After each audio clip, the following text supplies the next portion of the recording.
Assalamu alaikum.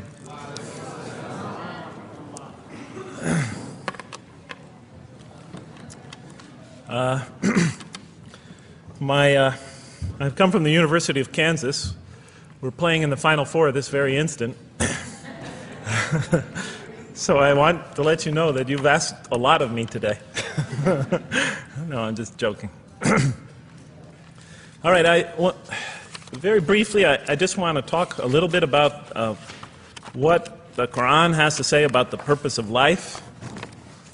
I think this is an extremely important subject, especially for Muslims living in America, because we're sort of a minority, a new religion here, and many people are interested in what we believe. And I think the primary question that people want answered when they first consider another religion is how that religion views the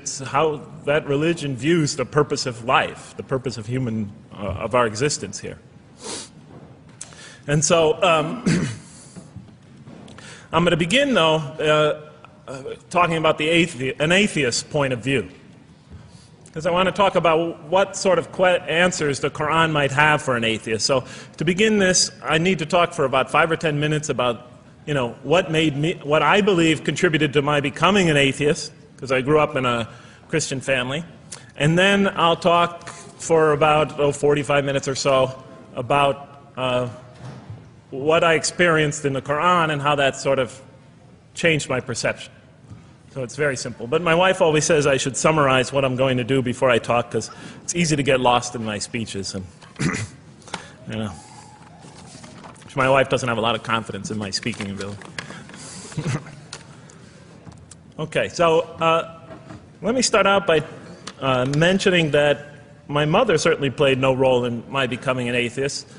My mother was a wonderful woman, a beautiful lady. She had tremendous dignity and class. The neighbors loved her. She was a registered nurse, and she put in many extra hours at the hospital. She worked in the ward that dealt with dying patients, and when I would come and pick her up late from work at night, all the patients not all the patients, but many of the patients would drag me over and talk to me and tell me what a wonderful woman my mother was. When she died, her funeral was packed, and person after person that came up to me had a story to tell about my mother and her goodness. Time and time again, people described her as, "Jeff, your mother is a true saint."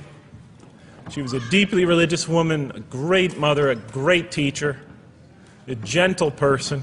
She never cursed. I never heard her curse, swore, ever in her whole life. Never heard her speak to anybody rudely or speak about anyone rudely.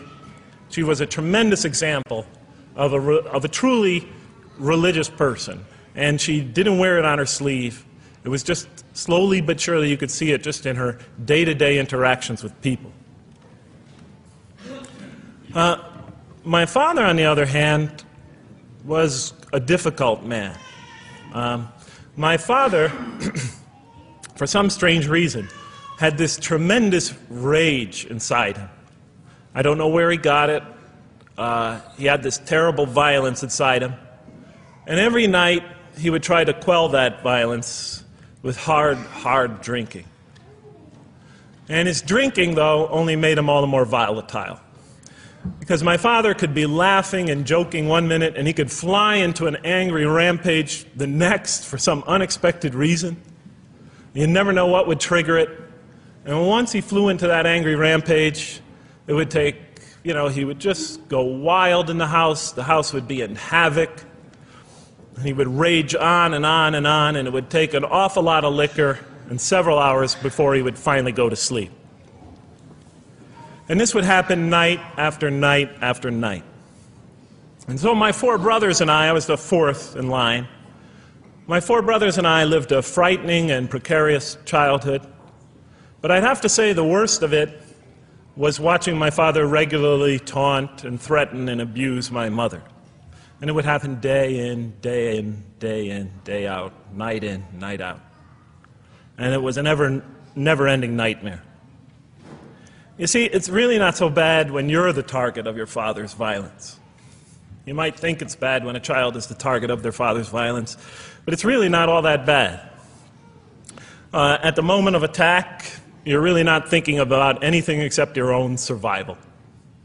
When he's firing punches at you or kicking you on the ground or chasing you throughout the house, or when he's threatening you, I'm going to hurt you, bad boy, you're not thinking about anything at that moment except escape. While all that's going on, you're not thinking about the aftermath or consequences, the psychological repercussions or anything like that. And when it's all over, you might even excuse the onslaught because you figure maybe you somehow deserved it. If not for what you did this time, maybe for something you did in the past. You could always put the blame on yourself. But a far worse fear is the terror that overcomes you when you watch your father go after your mother. Because she's the only source of warmth and kindness, of love and protection that you know. And if he were to take that away, from a little boy's standpoint, then you've lost everything. But far worse than the fear is the guilt. And it comes over you from several directions.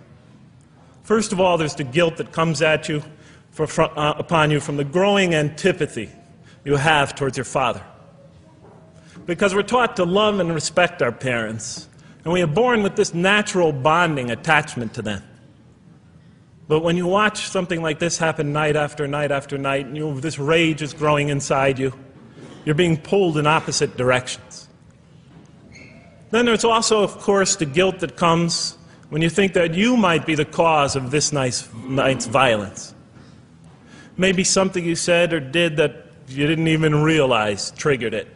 Maybe just your father's dislike of you triggered an argument between your mom and him that is now raging on downstairs. But the worst guilt of all, and it is by far the very worst, is knowing that you did nothing to stop your father from hurting your mother. Because while he raged on against your mother downstairs, you hid in your bed and you trembled underneath the covers. Maybe you whimpered and you cried and you put the pillow on your head. And thus, you traded personal respect for personal safety. And with each such incident, you come to realize with ever greater and greater clarity, you come to realize your own weakness, your own impotence, your own incompetence, your own worthlessness, your own cowardice. And the hate grows and festers inside you, not only for the man that you call father, but for yourself as well. It is a terrible, terrible thing to make a young boy choose between his mother and himself. It is extremely unfair. I noticed that tomorrow there's going to be tomorrow morning a lecture about spousal abuse given by Dr. Shaheen Rizwan. I hope you'll all attend it. I think it's a very important subject. When I was little, I used to daydream about life without my father. I just wanted the violence to go away. I wanted not to be afraid anymore. I felt like I was trapped in a bad dream and there was no way out. And so I prayed to God again and again and again to remove my father from our lives. But he was always there, and very soon I began to wonder if God really was. I could not fathom why God would subject my mom to such lifelong punishment.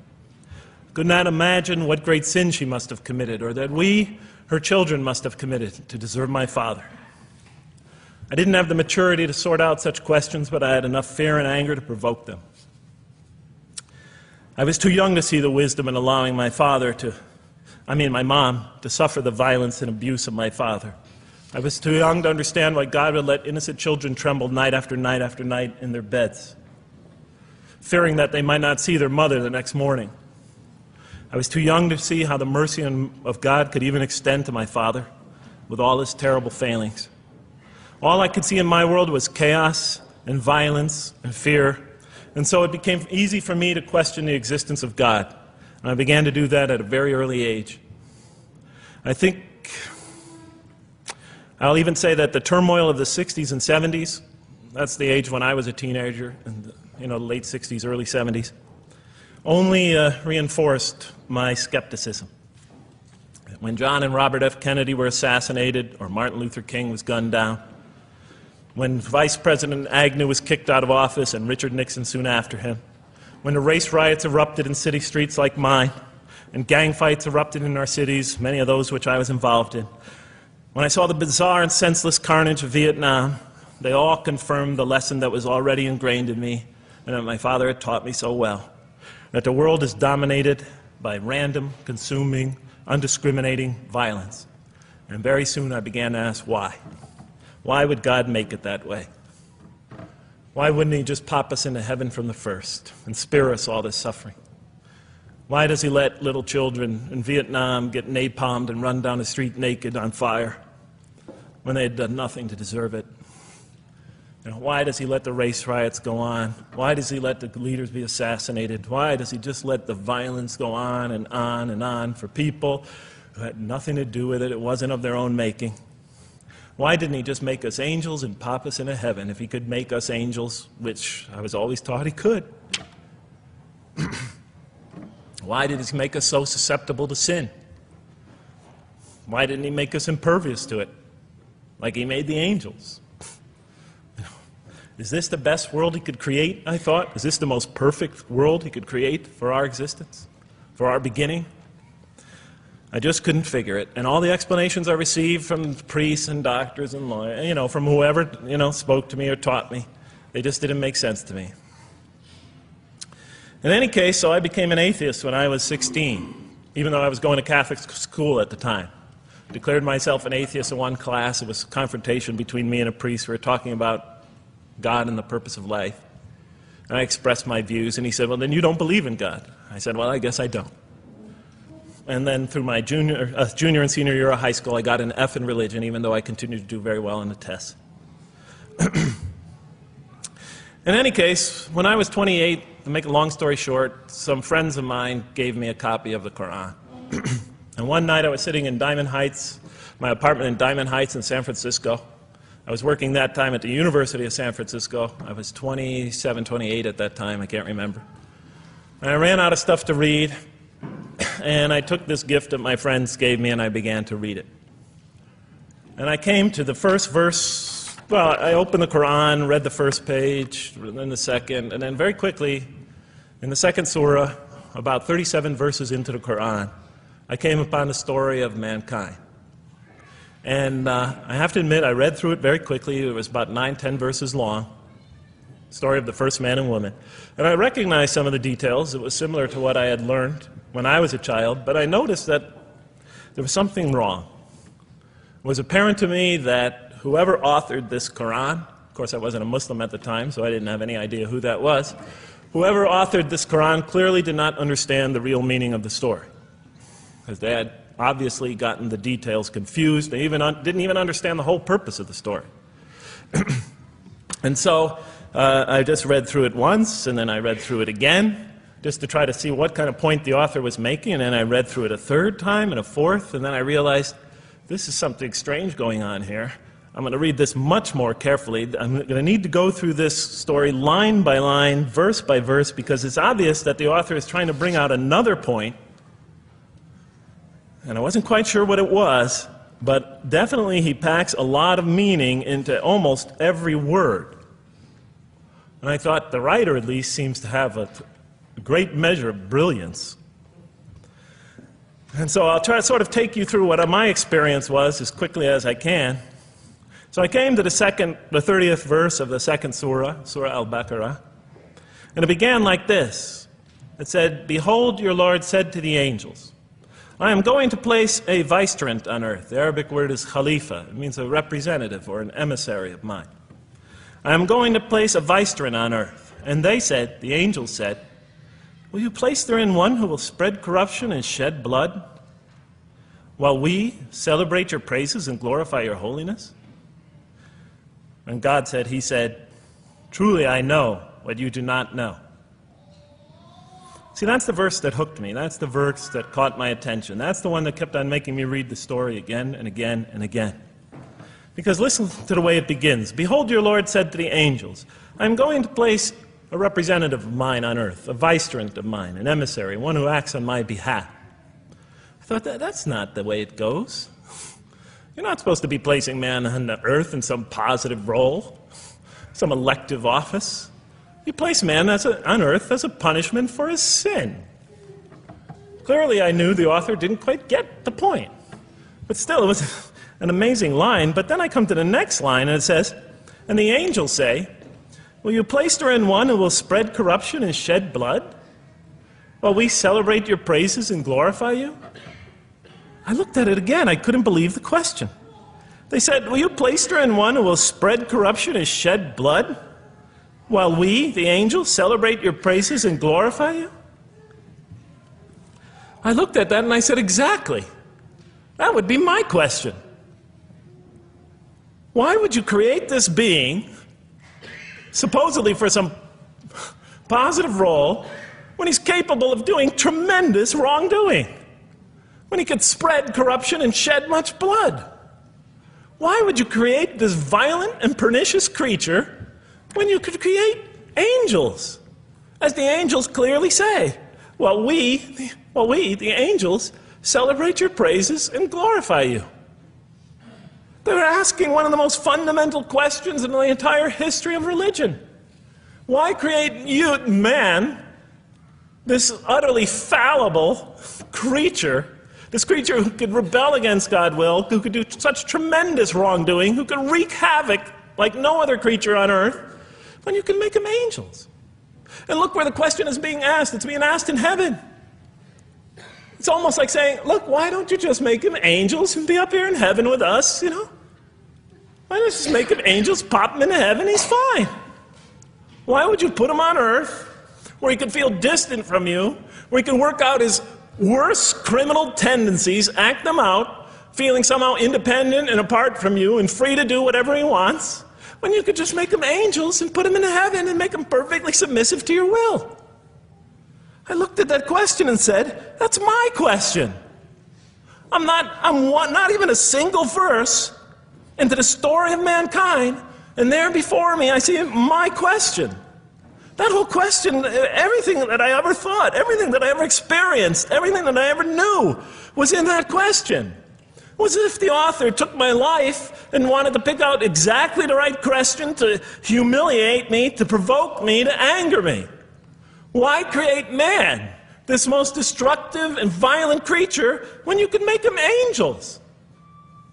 And then look at the answer. And he said, God said, truly I know what you do not know. You know, in modern parlance, we would say, I know exactly what I'm doing. I read that and said, what? You know what you do not know? You know exactly what you're doing? Well, please inform me. Tell me what you're doing. Because, you know, I'm 28 years old and I haven't figured out it yet. And I have a lot of issues that I'm still dealing with that's connected to this question. You can't just get off that easy. You can't just tell me you know exactly what you're doing. Not after what I've been through. Not after you made me this way. And then I realized, of course, I was arguing with a God I didn't even believe in. And that would happen several times as I read through the Quran. And sometimes I would just get into so agitated by what I read, I'd start arguing with this voice that I'm reading before me, that's calling to me. So we turn to the next verse. It turns out that the Quran just doesn't dismiss the question. It starts to answer it a little bit. And in the next verse it says, and he taught Adam, God taught Adam, the names of all things. And then he placed them before the angels and said, tell me their names if you are right. So this verse is clearly referring to the previous one. But notice what it says. Now, from my own background, I remember Adam naming things, but it wasn't connected to any answer to any philosophical question. But here, notice what it says. And he taught Adam the names of all things. And I realized already, just from the first verse, you got to read these verses very carefully because it's packed with a lot of symbolism and meaning. And he taught Adam the names of all things. So here we see Adam is not only just a creature who knows how to name things, who's acquiring the gift of language, but he's also a learning creature. God is teaching him. And right here, right in this verse, and it'll come even clearer in the subsequent verses, that the very first thing that the Quran is going to emphasize here is man's intellect. He is a learning creature. He is taught. And what is he taught? What is one of the great intellectual gifts he's given in response to the angel's question? The gift of language. Because through language, mankind can not only learn, but he could learn things not only through his own experience, but he could learn things that other people have experienced of times and places that are hundreds, thousands of years and miles separated from him. And so that all our knowledge becomes cumulative. Every generation learning from the generation before it. I'm learning today from authors I read from other sides of the world that may have existed 2,000 years ago. And so we all contribute to our collective learning and knowledge. And so I'll see later in the Quran, when the Quran will emphasize this again and again and again. Like in one verse it says, read in the name of your Lord who created. Created a man out of a tiny creature that clings. Read, it commands the reader. For your Lord is most bountiful. Why is he most bountiful? What great gift did he give you? For he taught man the use of the pen. And through it taught him what he otherwise could not know. And time again, the Quran will call upon man to use his intellectual faculties and swear by his intellectual faculties. And to use them correctly because they play a fundamental role in guiding him to truth. I never came upon a scripture that puts so much emphasis on the correct use of our intellectual faculties, on the harnessing of reason in helping us attain to faith. And he taught Adam the names of all things. And then he placed them before the angels and said, tell me their names if you are right. Okay, you have this objection you have this natural question about this creation of mankind. Here, this mankind is this human being, this human creature is a learning creature. He has many intellectual gifts. Here, I'm going to place these things before you. Tell me their names if you are right about man. And what did the angels say? In the next verse they say, glory to you. We have no knowledge except what you have taught us. In truth, it is you who are knowing, the wise. They say this task, this intellectual test that's put before them is beyond their grasp. Notice what they emphasize. We have no knowledge. This would take knowledge. This would take an intellect that they don't possess. In truth, it is you who are knowing, the wise. You got it. It's easy for you. You're the knowing, the wise. You have knowledge. You have wisdom. But this would take knowledge and wisdom that is beyond us. And so in the next verse we read, and he said, "O Adam, tell them their names." And when he had told them their names, notice how it's just like it's nothing for him. For mankind, he has this phenomenal ability. And when he had told them their names, as if it's just a triviality for man, he names them. "O Adam, tell them their names." And when he had told them their names, God said, "Did I not tell you that I know what is unseen in the heavens and the earth? And I know what you reveal and conceal?" And he's clearly going back to the angel's question. Yes, you have these natural concerns about the creation of mankind. Yes, he could do these evil things. But look at this tremendous intellect he has. This is something you have overlooked, that you haven't considered. And that's clearly the point of these verses. Even though I felt that the author didn't quite, it was as if I realized that he didn't misunderstand the story. He was taking one of the great stories in the history of humankind, one of the fundamental greatest stories in the history of mankind, and molding it and using it as a vehicle for an entirely original message. And God said, "Did I not tell you that I know what is unseen in the heavens and the earth? And I know what you reveal and what you conceal?" In other words, didn't I tell you I know exactly what I'm doing? And then in the next, and didn't I not tell you that I know what you reveal and conceal? I looked at that. What question what did they reveal and what did they conceal?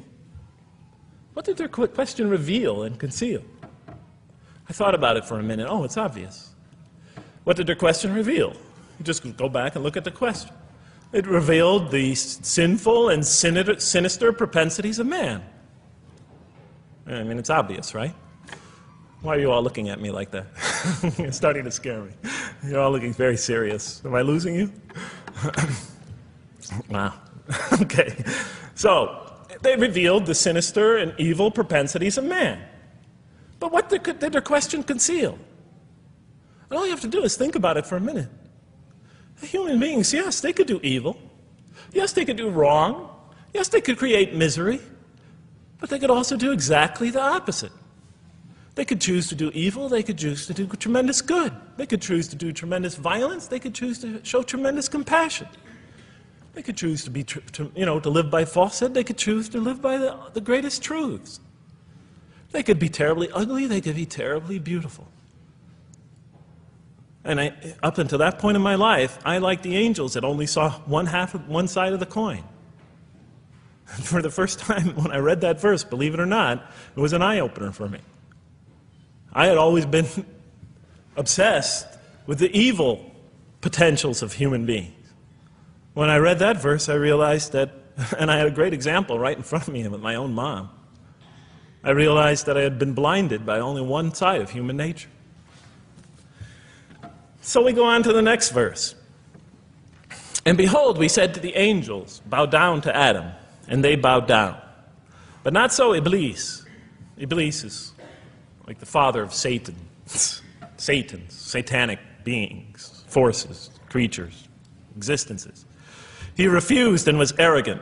He was of those who reject faith. An interesting statement. And behold, we said to the angels, bow down to Adam. And they bowed down. Bowing down could symbolize two things. Bowing down could symbolize the superiority or potential superiority of one being over another, and so they bowed down to them. Bowing down could also mean that they serve that creature in some respect. Of course, the Quran says that all beings serve God, all created beings serve God. But this verse seems to be indicating, and the rest of the Quran will make it clear, that these angelic beings, these angelic entities, will serve the development of mankind. We'll even see later that the satanic beings serve the development of mankind. Both forces, angelic and satanic, will serve the development of mankind. Because one will present man with a choice to do the most altruistic things. The other will simultaneously try to influence man in the opposite direction.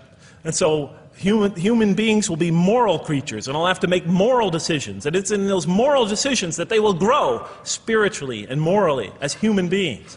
And they'll take that into the next life. And the angelic and the satanic forces will be catalysts for those moral choices that they make. They will heighten the human being's awareness of the rightfulness and the wrongfulness of the choice he's about to make. And the self, the soul, the nafs, as they say in Arabic, will have to make the ultimate choice between good and evil. And that choice, that test will come again and again and again as human beings either grow or decline. And those tests will come again and again and again to try to help him towards his spiritual evolution, to bring him back.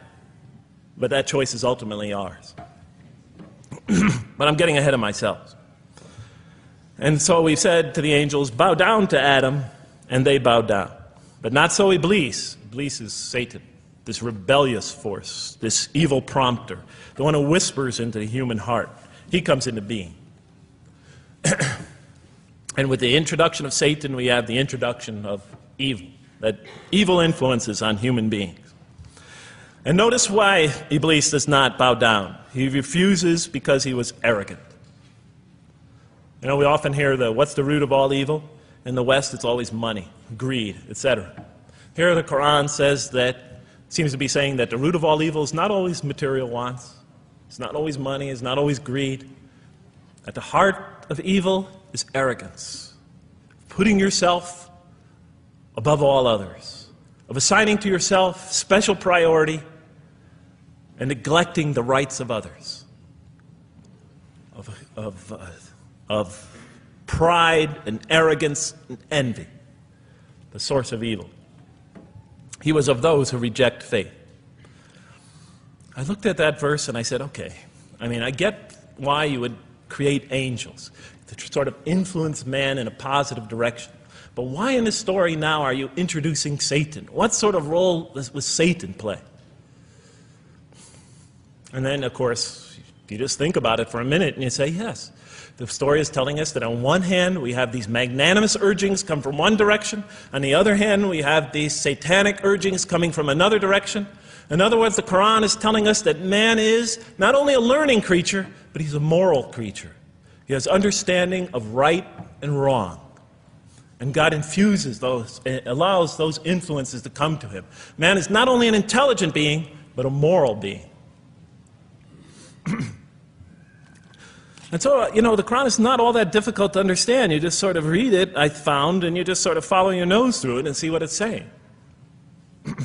I'm sure, as most of you in this audience know.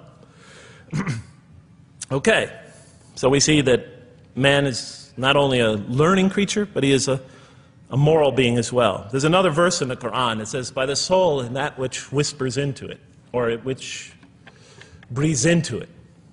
It's morality, it's immorality, and it's God consciousness.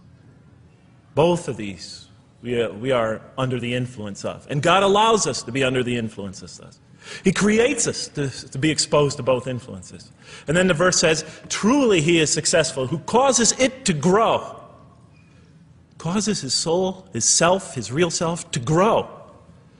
And truly he is lost, who stunts it, who disallows, who destroys his personal growth. So mankind is not only an intellectual being, but a moral being. And we said in the next verse, O Adam, dwell you and your spouse in the garden, and eat freely thereof what you wish, and eat freely thereof what you wish. But come not near this tree, for then you will be among the wrongdoers. I looked at this verse and I was starting to wonder if the author was drifting back to the old story again. I was confused. And we said, O Adam, dwell you and your spouse in the garden, and eat freely thereof what you wish, but come not near this tree, for you will be among the wrongdoers. I thought it was drifting back to the old story. Man sins, man's punished for his sins with earthly life. Maybe the author is drifting, he had a good idea, and now he's drifting back to the sort of traditional story. Maybe he couldn't make his mind up what story he wanted. Except for a couple things about this verse, and this happened with almost every verse as I read through it, is that the whole tenor of the passage is sort of not what you would expect. I noticed that the Quran in this story has a tremendous penchant for understating things. Because it says,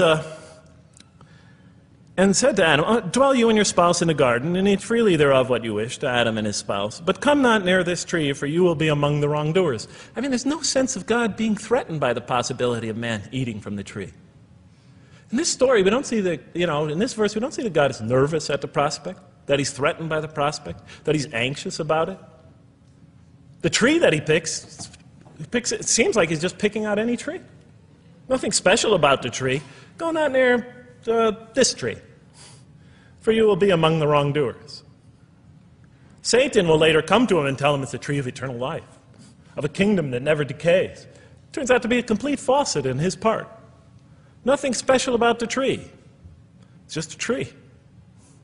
God's not nervous at the prospect at all. In the tradition that I came from, God is threatened by the prospect. He has to put an angel with a fiery sword by to protect the tree, so that mankind never goes next to it again. I'm not putting it down, I'm just pointing out the difference of the story. They're both beautifully told. But he said, has to guard the tree. Why? Because if they eat from it, they'll become gods like us. So this man, he already has a rebellious nature. Can you imagine if he eats from this tree? Can't let him get near that tree. But here, just, calmly says, but if you do, you'll be among the wrongdoers. God is not worried about himself. He's just warning man, making it clear that if you do this, you've committed a wrongful deed. Again, the whole tenor of all these verses that you read through it is God knows exactly what he's doing. Okay, next verse.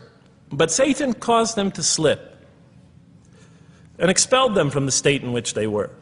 And we said, go you all down, some of you being the enemies of others, and on earth will be your dwelling place and provision for a time.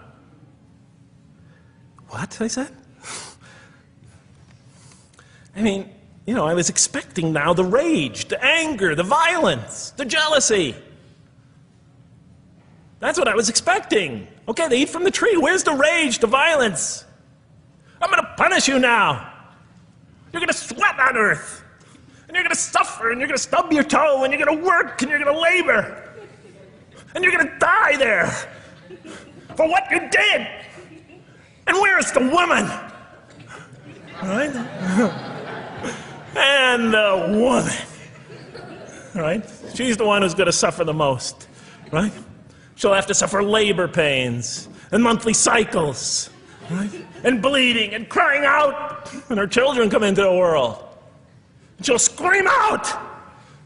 And worst of all, the greatest humiliation, the man will rule over her. When he's obviously her intellectual inferior because she and the angels she and Satan seduced him, and he just bumbled along and didn't commit a real, wrong deed. Well, I don't mean to make light of it.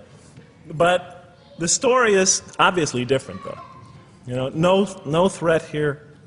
As a matter of fact, look at the way it says, "O Adam, dwell you and your spouse in the garden, and eat freely thereof what you wish. But come not near this tree, for you will be among the wrongdoers." Then they make the mistake. But Satan caused them to slip and expelled them from the state in which they were. And we said, "Go all you down, some of you being enemies of others, will be adversaries of others. Some of you will be adversaries of each other, and on earth will be your dwelling place and provision for a time." This is not a deity losing it. If you look at it, I mean, on earth will be your dwelling place and provision for a time. That's not the words of a God that is lost, that is really extremely upset. On earth will be your dwelling place and provision for a time. When I walked into the hotel today, and they said, and it's this nice one up here, I don't know the name, I can't remember the name of it, but it has a continental breakfast. And they said, your room will be room 111, and there's a continental breakfast in the morning. I didn't say, I didn't think they were mad at me. Because they said, you're going to sleep here, and this is going to be your provision in the morning. Oh, thank you. But notice something else about this verse. I mean, when you read these verses for the first time, I don't know, maybe I'm nuts. And many people think I am. But when you read these verses for the first time, I mean, this is just so much that catches your attention. But Satan caused them to slip. I remember, I couldn't get that verse those words out of my head. Satan caused them to slip. To slip? The greatest sin in the history of the human race, and it's called a slip? In my culture, slip means, you just momentarily, for a fraction of a second, you lose your focus. It's not a big deal. My Uncle Bob used to always say to me, "Jeff, I'm sorry I'm 5 minutes late, I slipped up." The understanding is it's no big deal. It's just a slip. That's what we say when we make a minor mistake. I slipped up. Don't worry about it. Never happen again. A slip, I said? Momentary loss of focus? The greatest sin in the history of humanity? Why we're all here? Why we're all suffering? Why we experience death? A slip? I didn't believe it. I went to my Arabian friends at that time. I didn't know any Arabic. They came to this verse. We went through it line by line. I said, now don't change any words. Just read them one at a time. But Satan made them, and I said, okay, this one right here. What does it mean? Tell me what that means. They looked at it. It says, slip. Slip. And expelled them from the state in which they were. A slip, I thought? But then maybe I was trying to force the traditional understanding, the traditional interpretation. Maybe it was just a slip. I mean, after all, they didn't commit murder. They didn't commit robbery, rape, pillaging, assault. They ate a couple of pieces of fruit. It's not the greatest sin in the history of humanity by any means. And then the next verse says, and then they were expelled from the state in which they were. Well, what state were they? Let's see now. Let's go back from where we started. First, mankind is being taught. We see he's an intellectual being. Then we show he's a moral being. Moral being means he's a being that's going to have to make choices. And then God gives him this choice. It's not a huge deal. It's not the gravest sin in the history of humanity by any means. It's minor by any standards. They make it, though. We see that God originally intended to put man on earth as his vicegerent. We see a period of preparation where he's being prepared intellectually, where he's growing intellectually, where he's growing as a moral creature. When does God finally put him on earth? What signals that he's ready to begin? He makes his first independent choice. It's not the worst deed in the history of humanity. It's minor on anybody's scale, but it shows that mankind is ready to act on his own, to be his own, to make his own choices, that God has empowered him to make choices, and he's ready to make them and carry them out, and see them most often to their expected ends, if God wills. And that seems to be the only real significance of it. But I thought, maybe I'm getting this wrong. Maybe God just blows off into an angry rampage the next verse. So I look at the next one and it says, and then Adam received words from his Lord. And then God turned to him mercifully. For he's oft returning, ever merciful. Well, if I had any doubts up till now that God is not enraged by what this has happened, that God hasn't prepared mankind for this choice, for what was eventually going to happen, that all this was preparation for mankind to begin his earthly sojourn in this famous allegory. If I had any doubts before now, I had them, certainly didn't have them after reading this verse. This verse is entirely consoling, reaching and merciful, reaching out to mankind in mercy. Mankind goes to earth. He's obviously afraid. He obviously feels remorse. He's in an unfamiliar environment. And what does God do? He turns to him. He turns to him. In Arabic, the word has the meaning of like a father turning towards an infant or a child or somebody, or a parent, a mother turning towards her child. And he turns to him mercifully, and for God is oft returning, ever merciful. And Adam receives words from his Lord. What kind of words? Probably words of consolation, words of hope, words tell him not to be scared. And in the next verse we see those are exactly the type of words that Adam receives. He says, go down, Adam and his spouse. Go down from this state, all of you together. Repeating that again, just so that we know that this is not a punishment here. Go down from this state, all of you together, and truly there will come to you guidance from me.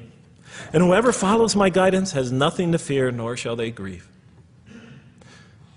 It is an emotional picture.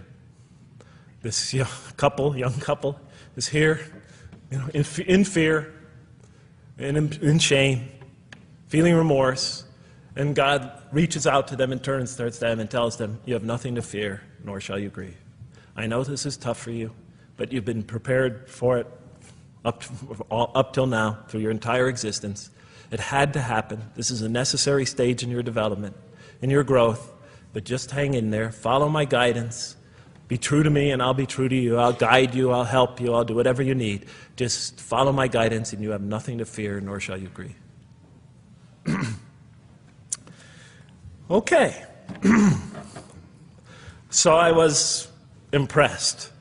I thought this author, whom I didn't know, I thought was extremely brilliant. Because the story is entirely coherent, but it's bringing out entirely new meaning. And it's stressing some things in the human equation that I would never have normally thought of. Actually, I thought these sort of things argued against the existence of God. Here, the author was using them to say, look at these. These play a fundamental role in the purpose of life. What? Intellect.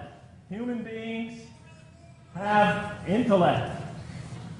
Right. In response to the angel's question, they are moral creatures, and they are subjected to evil and angelic promptings. And they have to choose between them again and again and again throughout their existence. And their growth, which the Quran talks about frequently, is going to depend on that. We're here to grow, as we will see. But it emphasizes choice. Human beings are creatures of choice. It also emphasizes suffering. Suffering. Hey, that's pretty nice writing. It also emphasizes suffering. Human beings are going to suffer here on earth. That's the first thing that the story mentions. Spread corruption and shed blood? Havoc, suffering, pain? Yes, these three things play a central role somehow, the story is saying, in our development on earth, in our very purpose of our development. These are the three things we've always had the most trouble grappling with, all theologies have.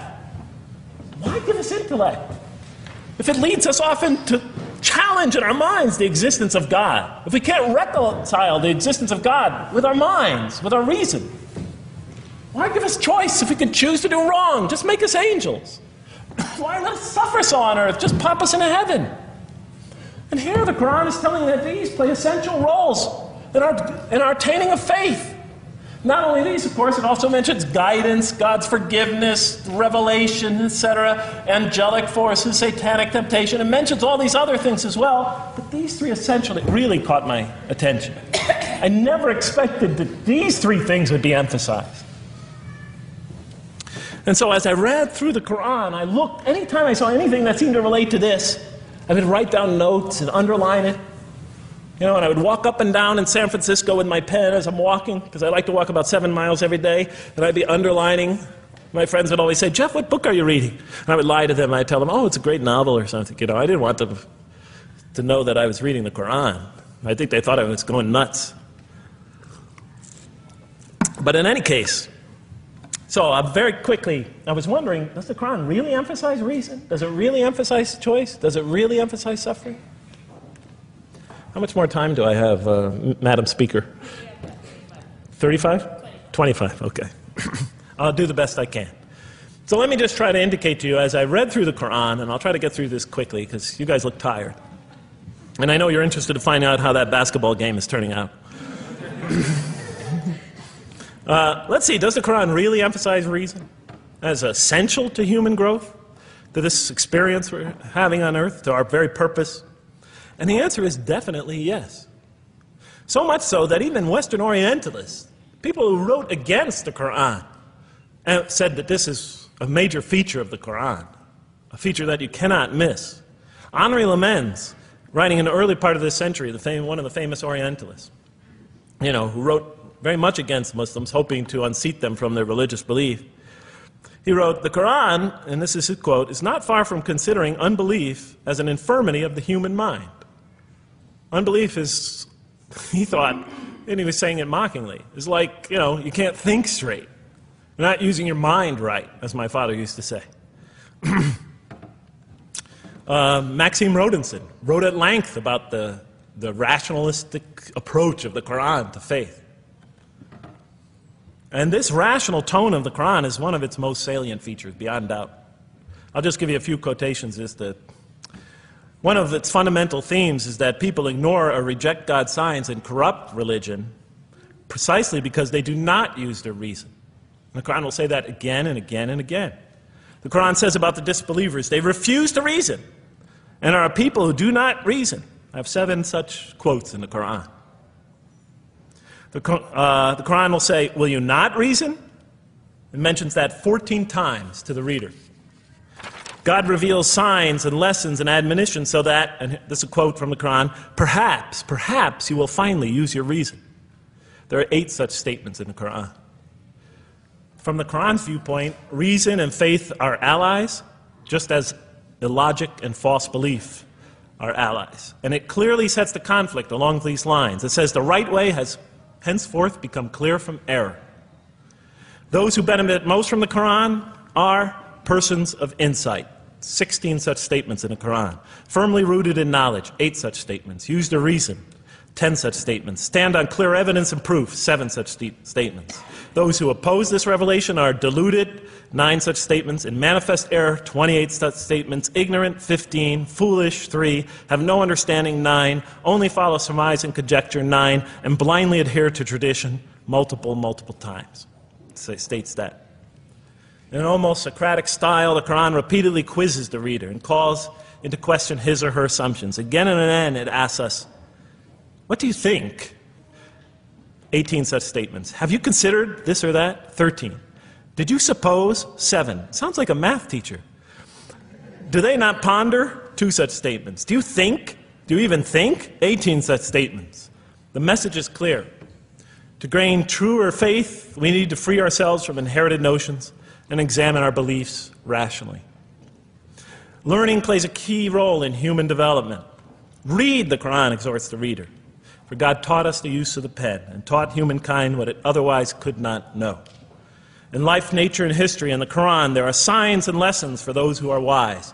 There are 21 such statements. The Quran states over 100 times that it has been revealed to make things clear. I thought the author of this Quran must have had a strong mathematical insight, a natural mathematician. All throughout, when I was reading, I was trying to imagine what he must have been like. God teaches humanity both directly and indirectly, and sometimes so subtly that we are unaware of his instruction. Thus he tests us in multifarious ways. Of course, I just want to make it clear, Muslims believe God himself is the author of the Quran. Sometimes I give this speech and people come away and ask me, Jeff, who is the author of the Quran anyway? But I didn't know. So I was just trying to figure it out. Repetition is indicative of the importance given to certain ideas. It should be observed that the Arabic word for knowledge in the Quran, ilm, appears 854 times in the text in its various forms. It's one of the most frequently occurring words. So the Quran really does put great emphasis on reason in our spiritual quest. Does it put great emphasis on choice? Well, here's what it has to say. Let there be no compulsion in religion. The right way is henceforth clear from error. It's a choice, and it must be freely made. And it's a choice between correctness and error, between right and error, between reason and falsity. Had God willed, he could have indeed guided you all, it says in the Quran. I went, why not, I thought. Why not just guide us all? Why let some of us choose to go this way and that way? The Quran was constantly provoking me as I read it. Do not the unbelievers know that had God willed, he could have guided all mankind? Oh, do not the believers know that had God willed, he could have guided all mankind? Okay, I'm an unbeliever, I thought. Tell me, why didn't you guide all mankind?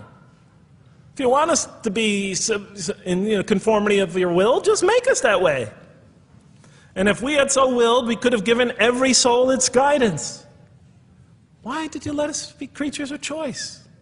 Just program us to do the right thing. Never make a wrong choice. Had God willed, he could have made us all one community. He could have made us clones of one another. But he didn't. It wasn't part of his plan. Enlightenment has come from your Lord. He who sees does so to his own good. He who is blind is so to his own hurt. It's your choice. It says it again and again in the Quran. Remember when I was reading this, I was a disbeliever. And this scripture is constantly reminding me, it's your choice, Jeff. It's no compulsion in this. It's your choice. It's up to you. You're probably not reasoning correctly here. Think a little harder. Come on, try. It's just a few more steps. And whoever is guided is only to his own gain, and whoever is stray, I am only a warner.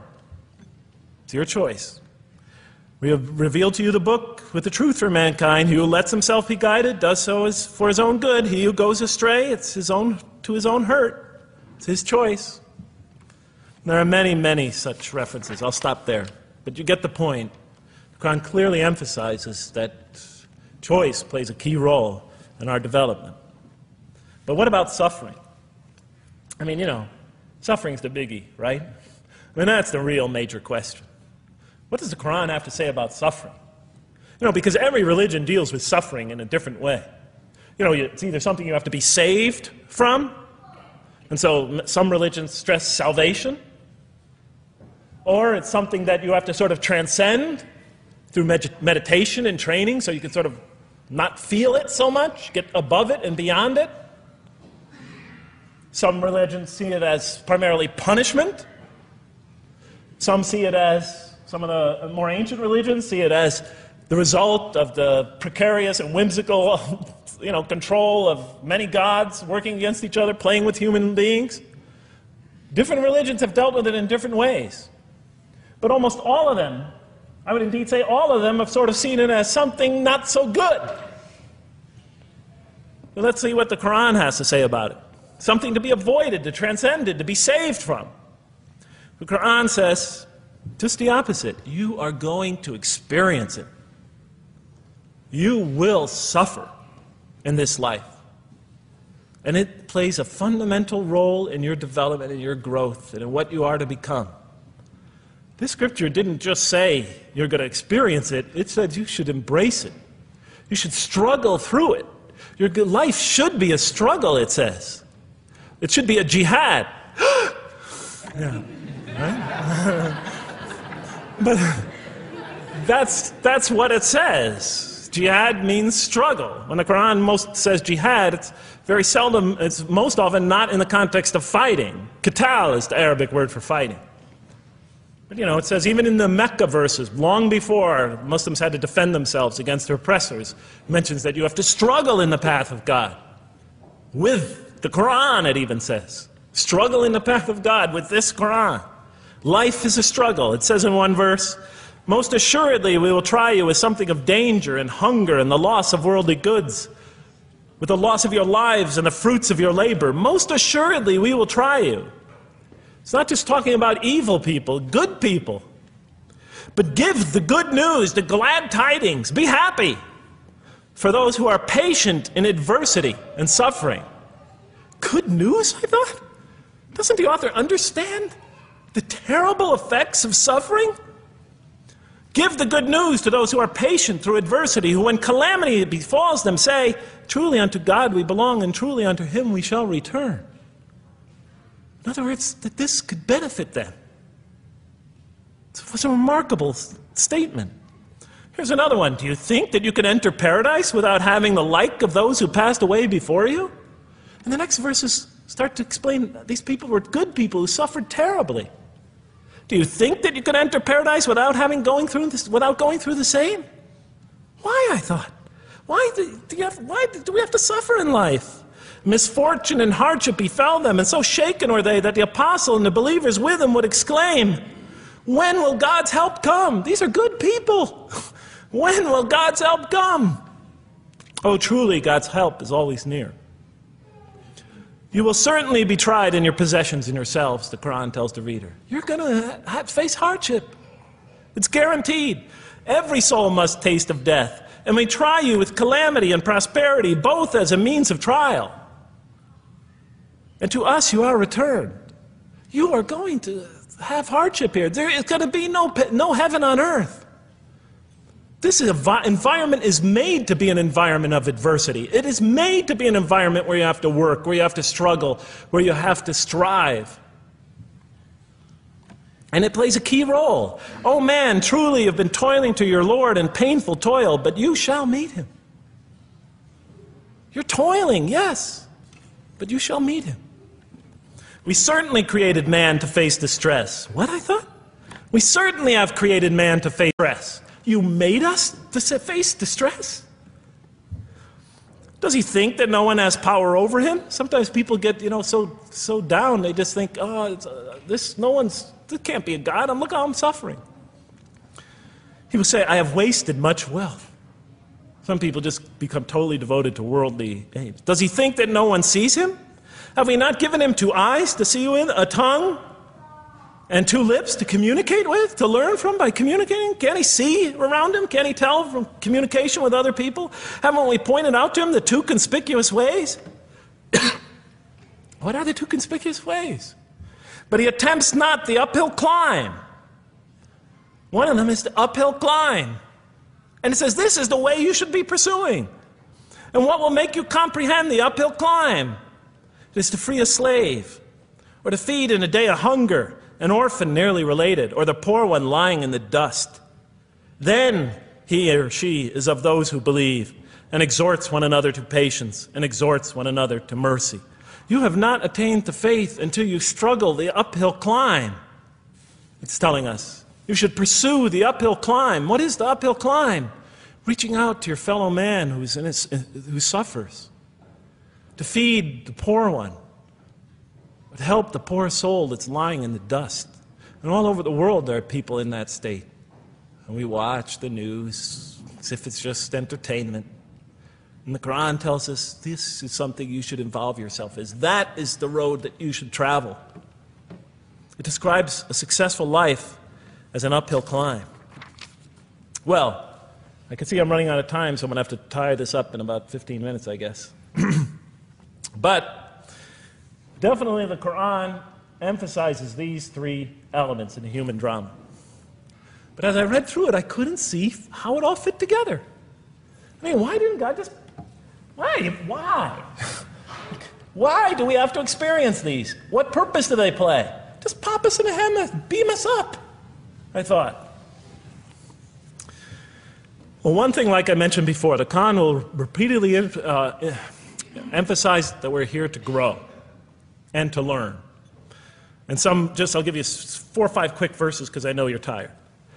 It says, Our Lord, and raise up in their midst a messenger from among them, who shall recite unto them your signs, and that shall teach them the book and the wisdom, and who shall cause them to grow. We have to learn wisdom in the book, and Revelation in particular, and who shall cause us to grow. And we have sent among you of yourselves a messenger to recite our signs to you and to cause you to grow. Truly God was gracious to the believers, this is in the 3rd surah, when he raised up from among them a messenger from themselves to recite his signs to them and to cause them to grow. It is he who has sent among you who has sent among the unlettered people a messenger from among them to recite his signs and to cause them to grow. These are all distinct references. Just 2 more. There are many more. And the soul and that which breathed into it, its immorality and its God consciousness. He is indeed successful who causes it to grow. And he is indeed a failure who stunts it. And in the 92nd surah, Surah Al-Layl, it says, Far removed from it will be the righteous who give his wealth that he may grow. So the purpose somehow is to grow. We're in a growing, learning, developing experience. We weren't just created when we came into the world. This is actually a stage of our creation. Just as our development in the womb was a stage in our creation, our essential stage in our physical creation, this is an essential stage in our personality creation, in the creation of our real being.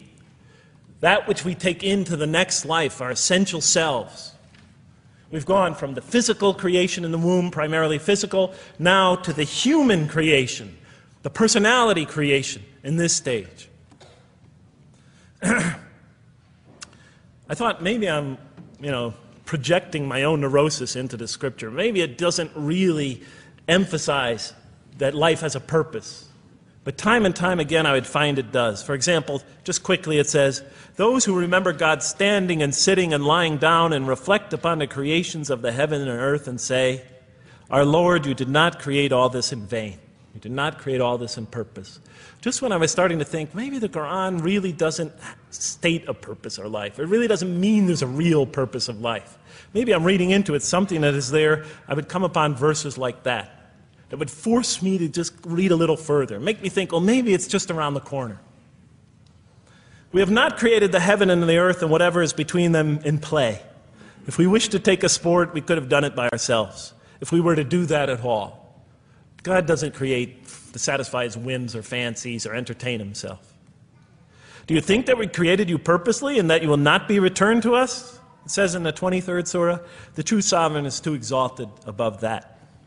In the 44th surah, we did not create the heavens and earth and all that is between them in play. That serves a purpose.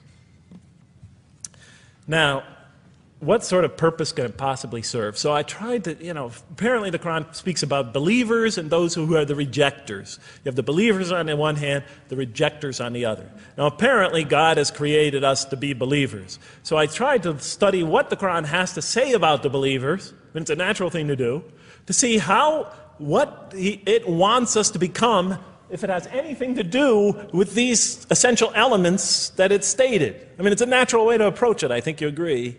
Do you agree? Somebody nod your head.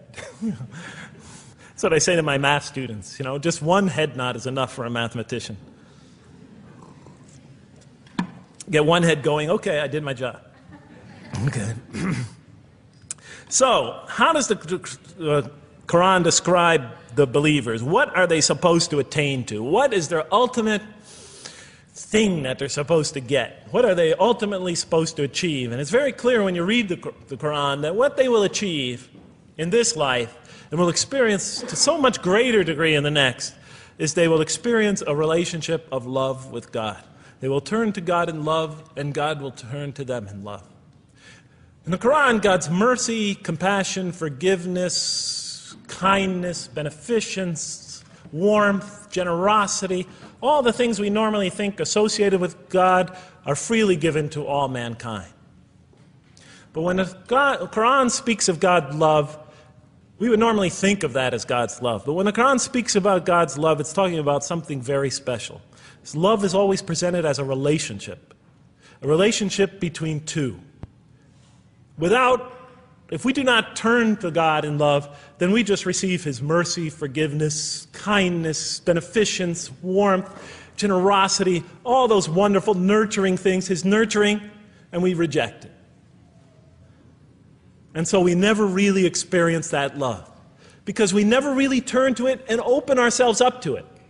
It is always there for us, but unless we enter into that relationship, that love, that give and take, that relationship of love is never develops. We reject it, and that's what the word kafir means. It means to reject, to turn your back, to ignore, to throw something, a gift that someone gives you behind your back. And so the Quran tells us that the believers will experience this sublime relationship of love. It says, "Yet there are men who take others besides God as equal, loving them as they should love God. But those who believe love God more ardently. Say, if you love God, follow me. God will love you and forgive you your faults, for God is the forgiving, the merciful.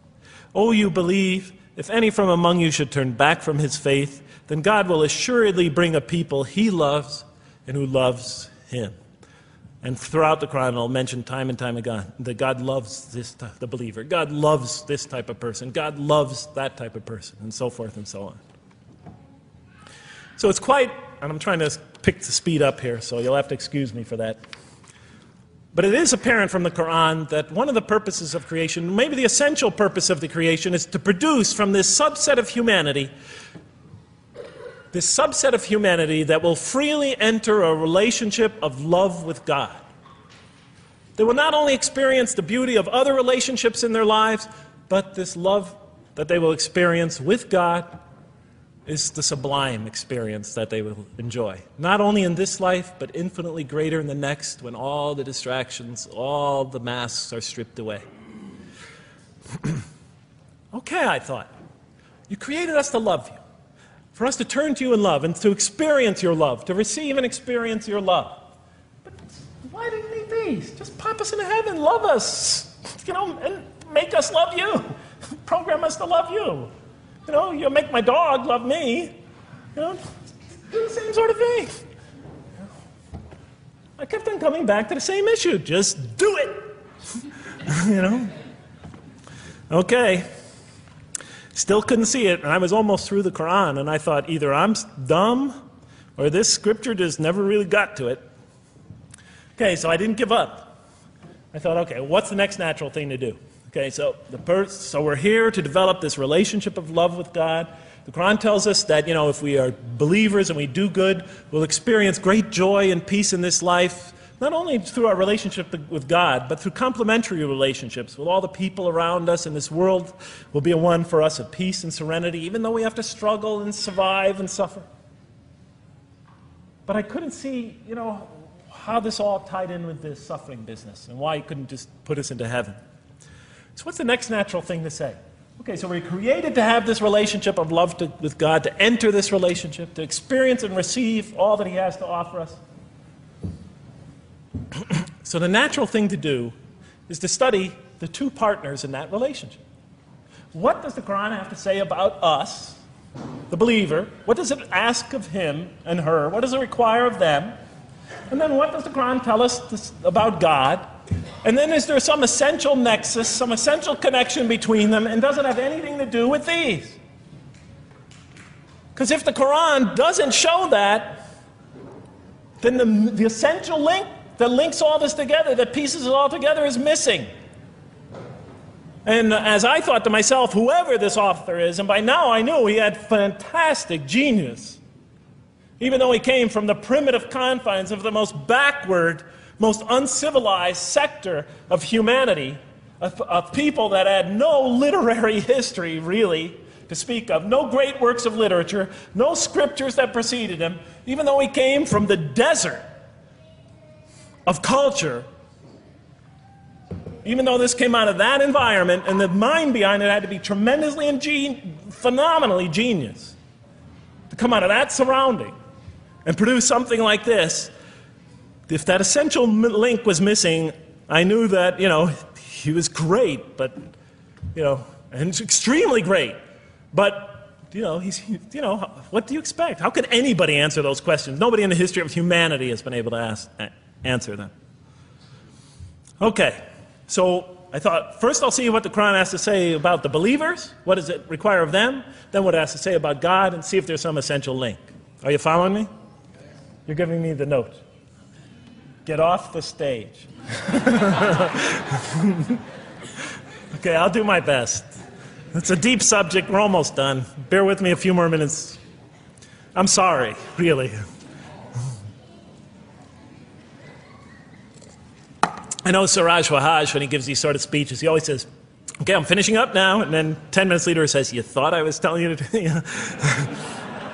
I won't say that, but just give me a few more minutes. Bear with me. Okay, quickly. What does the Quran ask of the believers? From the Quran's many exhortations and its descriptions of acts and types of individuals loved by God, it's not difficult to compose a partial list of things that the Quran wants us to do, which it calls good deeds, time and time again. To believe in God, to have faith in God, to have a relationship with God, and to do good. So what does it describe as these good deeds?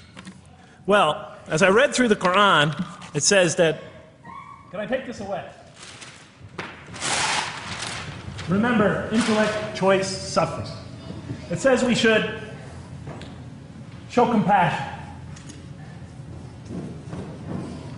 Show compassion. We should be merciful. I have the references here, but just excuse me, I'm not going to list them all, we're running out of time. We should be forgiving. Forgive others. We should be just. We should protect the weak and defend the oppressed. Defend the oppressed. We should seek knowledge and wisdom. Knowledge, wisdom. Bear with me, ladies and gentlemen. We should be generous, truthful, and we should be peaceful. And we should love our fellow man. Love others. I'll just give you one verse because I know we're running out of time, Madam Speaker. Truly those who believe and do good will the most merciful endow with love. And to this end we have made this scripture easy to understand in your own tongue, so that you might convey a glad tiding to the God-conscious and warn those given to contention. So, to this end we have made this easy to understand, so that we'll learn to love others. Okay, that's all I'll say about that. I would like to say a lot more, but I don't have time. Now, what does the Quran tell us about God? You have to realize I'm just about through with the Quran here, on my first time reading it. And now I was really caught. I searched my head. What does the Quran tell us about God? It tells us nothing could be compared to him. That he's outside anything that we may compare to.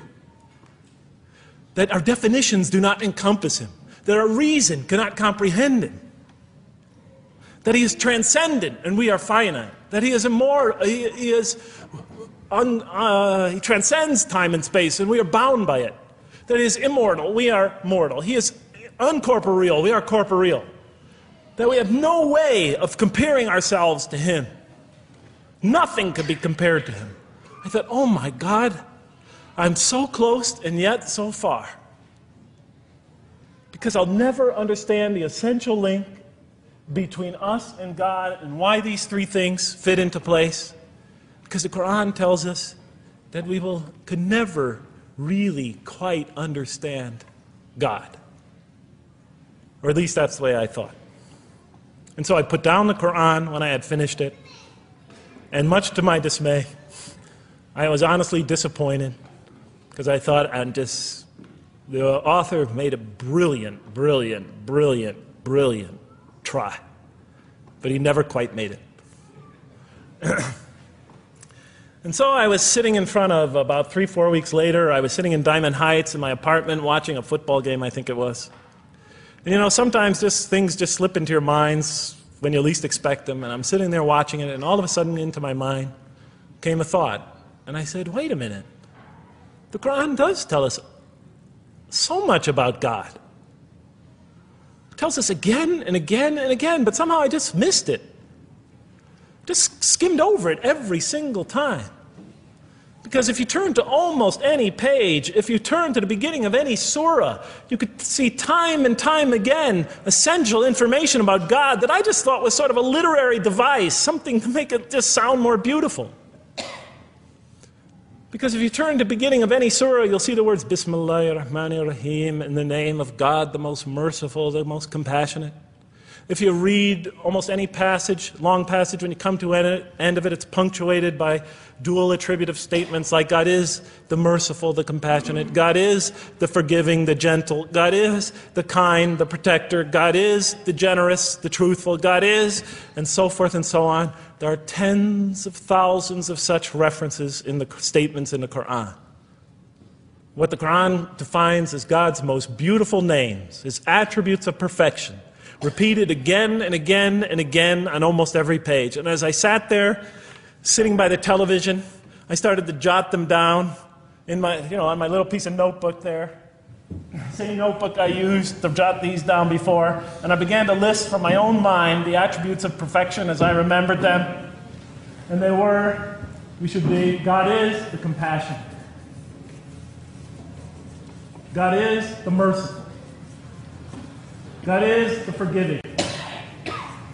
God is the just, the protector, the defender of the oppressed and the weak, the knowing, the wise, the generous, the kind, the truthful, the loving, the peaceful, the source of all peace, the truth, and so forth and so on. Every item I had listed in my list for the qualities that we human beings are supposed to develop, the Quran was telling me had its infinite source and perfection in Allah, in God. And then all of a sudden all the pieces fell together. Then I suddenly saw it, as I see most of you probably see as well. That now, suddenly it all began to make sense to me. In what way do I say that?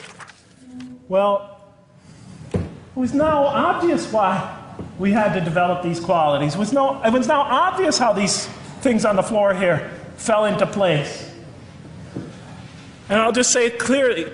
We're here to develop a relationship with God, to become closer to God. But how can you become closer to God when He's transcendent and you're finite, when He's immortal and you're immortal, vice versa?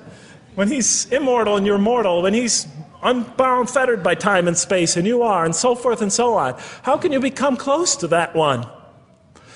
If I want to become close to you, I need to have something to share with you, something that we have in common. So for example, if I want to come close to this young man here physically, I'll approach him, because we both have bodies, and I can position my body closer to him. Physical presence, bodily presence is something we both share. If I want to become closer to that gentleman back there, if I want to become closer to him intellectually, I'll reason with him so we will have a convergence of minds, because we both possess reason. If I want to become closer to one of my sisters on this side emotionally, I'll try to appeal to their sentiments, because we both share feelings and similar types of experiences that generate those feelings. But how does one become closer to God? What do we share with Him? We share with Him exactly what He gave us. Because the Quran tells us when we came into this life, He breathes into our spirit something of His Spirit. And that we come into this world with the seed of these very qualities within us. And we could either kill them, stunt them, as the Quran says, or cause them to grow. And when we grow in these, we grow in our ability not just to experience tremendous beauty in life through all this, but we grow in our ability to receive and experience the infinite beauty, the infinite peace, the infinite truth, the infinite compassion, the infinite mercy, the infinite, etc., all the way down the list, that only comes from the infinite perfect source of all these. The more we grow in mercy, the more we grow in our ability to receive and experience in this life and in the next, to an infinitely greater degree, the mercy of God. The more we grow in compassion, the more we grow in our ability to receive and experience God's compassion in this life through prayer and through ritual and through contemplation and through other experience of others.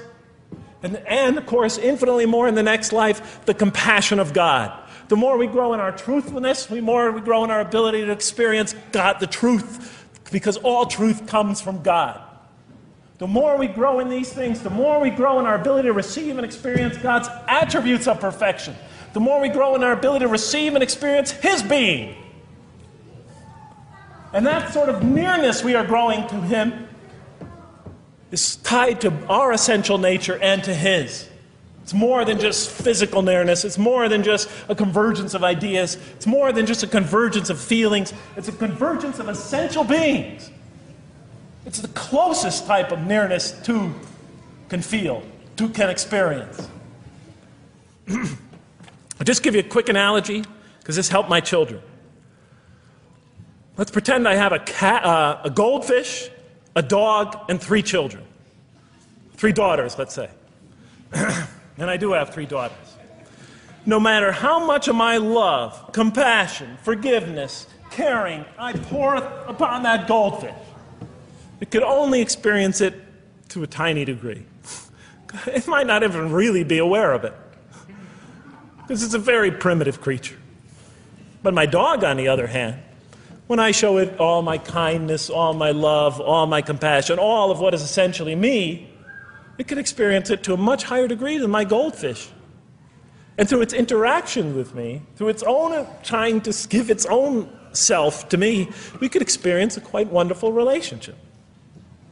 But my children, especially as they grow older and go through their own experience and their own development, could receive and experience all the love and the compassion and the forgiveness and the caring and the generosity and the protection, everything I have to offer. They could experience my being to a much higher degree than my dog ever can.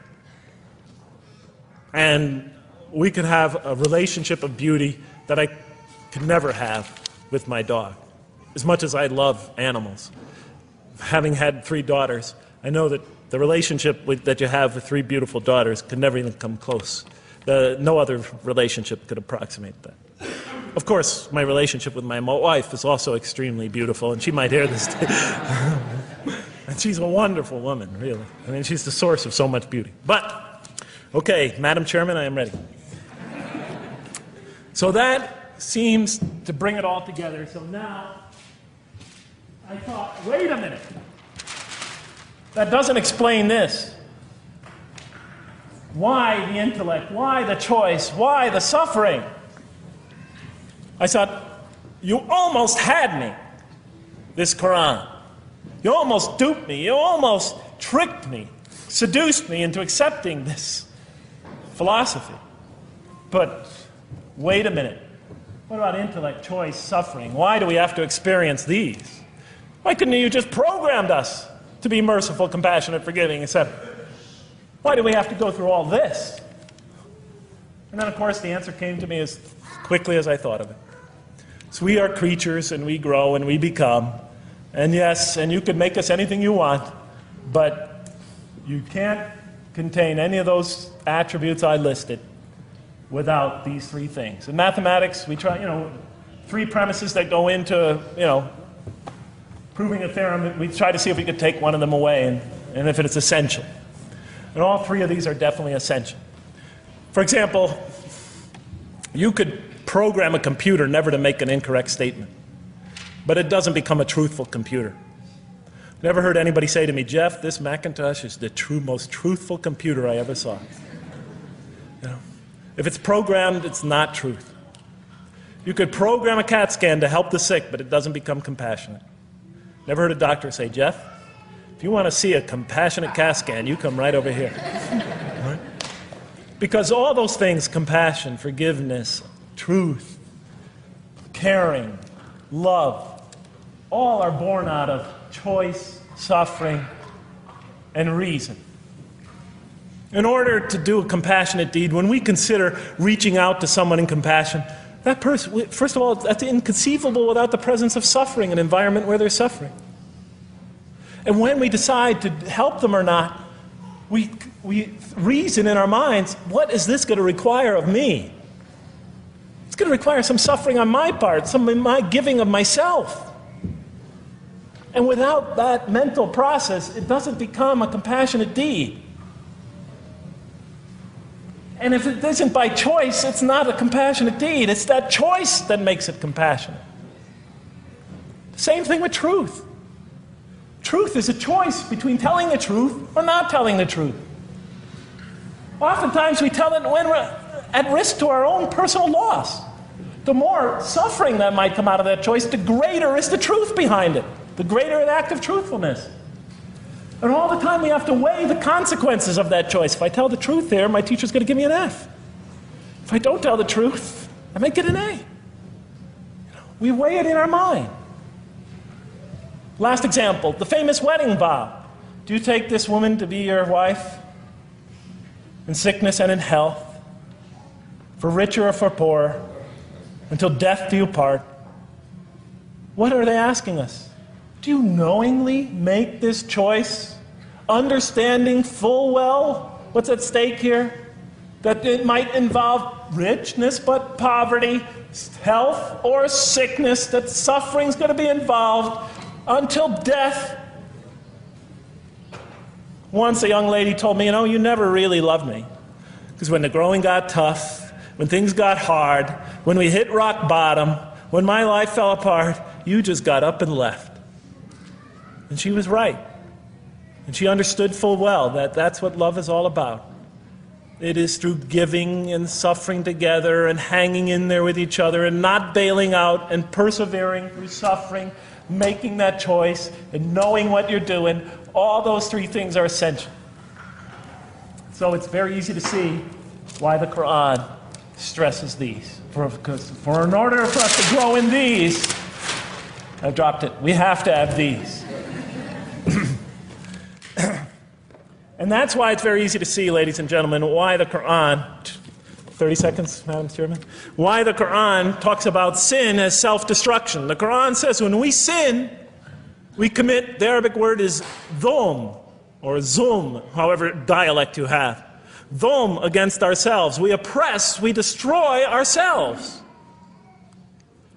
Because when we don't grow in these, when we grow in the very opposite of these, we are literally destroying ourselves. When we grow into the things that are antithetical to these, we are destroying our natures and will not allow ourselves to receive and experience the beauty that could be in store for us this life and the next.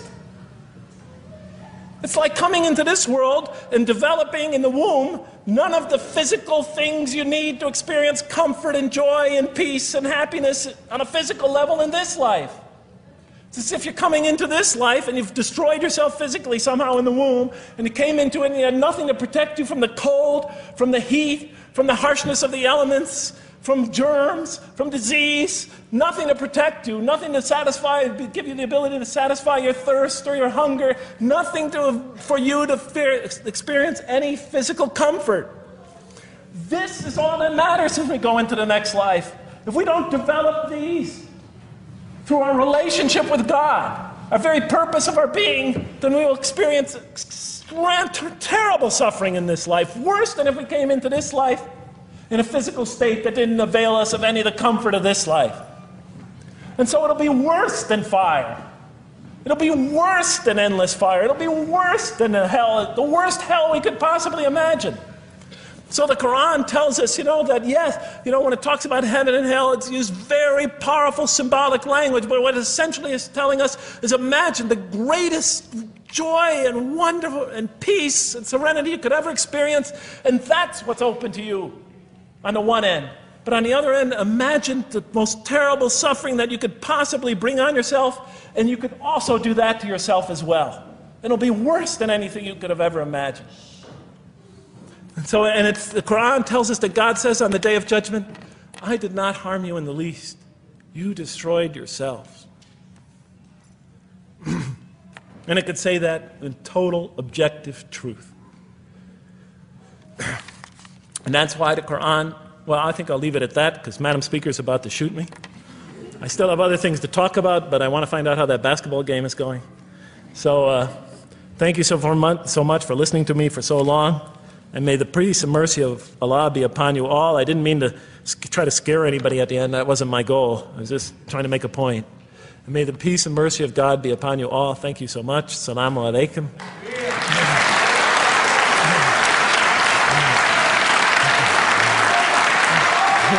Thank you.